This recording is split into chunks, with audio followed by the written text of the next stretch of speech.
Nous avons tous été baignés dans des livres pop-up de ce genre-là. Ce sont presque toujours des pop-up classiques, simples, avec des plis qui sont parallèles par rapport au pli principal. C'est ce que l'on va voir aujourd'hui. Et vous allez voir que malgré cette simplicité, il y a énormément de possibilités de création.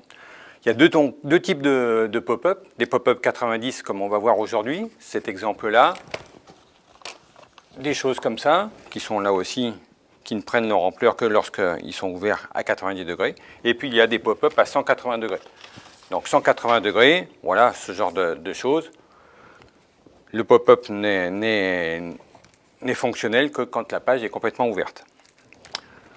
Il y a aussi maintenant dans la publicité des gens qui utilisent le pop-up. Voilà, un pop-up 180 degrés, tout à fait remarquable. Ce que je vous propose, c'est de réaliser un petit pop-up de ce genre-là, où on va avoir un mot-image dont on va renforcer le signe par le positionnement des lettres. Donc les deux lettres couchées renforcent le mot, et on va réaliser ça ensemble. Première chose, les pop-up 90, la première chose basique, on plie une feuille en deux, une paire de ciseaux, on fait ce qu'on appelle un pli inversé, c'est-à-dire qu'on va plier ça ici, le plier de l'autre côté, bien marquer le papier, on ouvre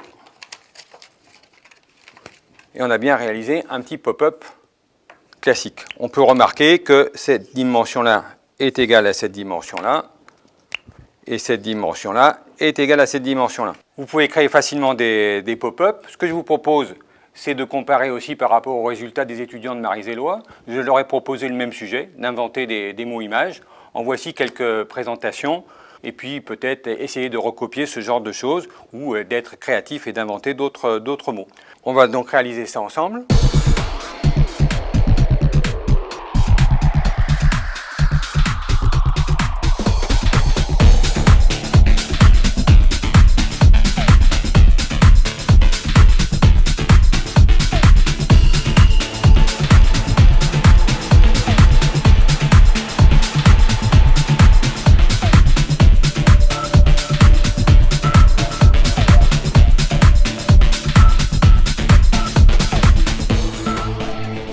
Bien évidemment, une petite lettre d'amour en pop-up, un anniversaire, ce que vous voulez, vous pouvez remplacer n'importe quelle lettre. Vous voyez que c'est très simple et que tout le monde peut arriver à faire ce genre de proposition.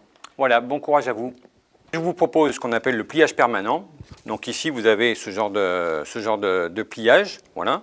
Et ici, vous voyez que on ouvre. Il est permanent, donc ça continue toujours. Vous avez la même chose à des fins publicitaires. Vous voyez qu'ici, vous avez exactement le même genre de procédé. On verra ça ensemble. On voit aussi que les pop-up, eh bien, vous voyez, il y a toutes sortes de pop-up. Il y a encore plus compliqué, bien évidemment. Il y a des choses comme ça, très complexes à monter, mais il y a des choses aussi comme ça, très, très simples à réaliser, puisque là, ce ne sont que des petits dioramas, des plans parallèles. Ensuite, le pop-up, vous voyez, il y a toutes sortes de choses. Voilà, ça, c'était une carte de vœux pour l'année 2000. Ah, vous y êtes déjà passé. Vous voyez, il y a un élastique qui tire ici et vous passez d'une année à l'autre. Bon, voilà, des cartes publicitaires, il y en a de toutes sortes. Voilà, hop. Là aussi, il y a un élastique au milieu qui vient tirer tout ça. Voilà, moi, je suis très conservateur. J'avais ça quand j'étais tout gamin, un petit pliage publicitaire. Depuis, ben voilà, un pliage pour une invitation à une journée porte ouverte pour l'école Marie-Zélois, sur ce même principe qu'on va voir donc aujourd'hui. Donc ce pliage-là, le voilà à plat, c'est simplement une feuille de papier ici. Ce que je vous propose, c'est de ne pas se soucier pour l'instant de la partie graphique. On va faire une maquette en blanc.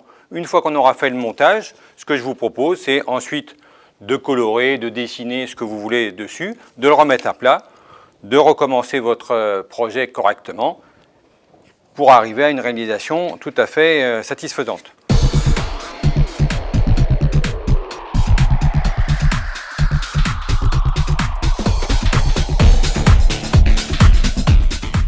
On déplie.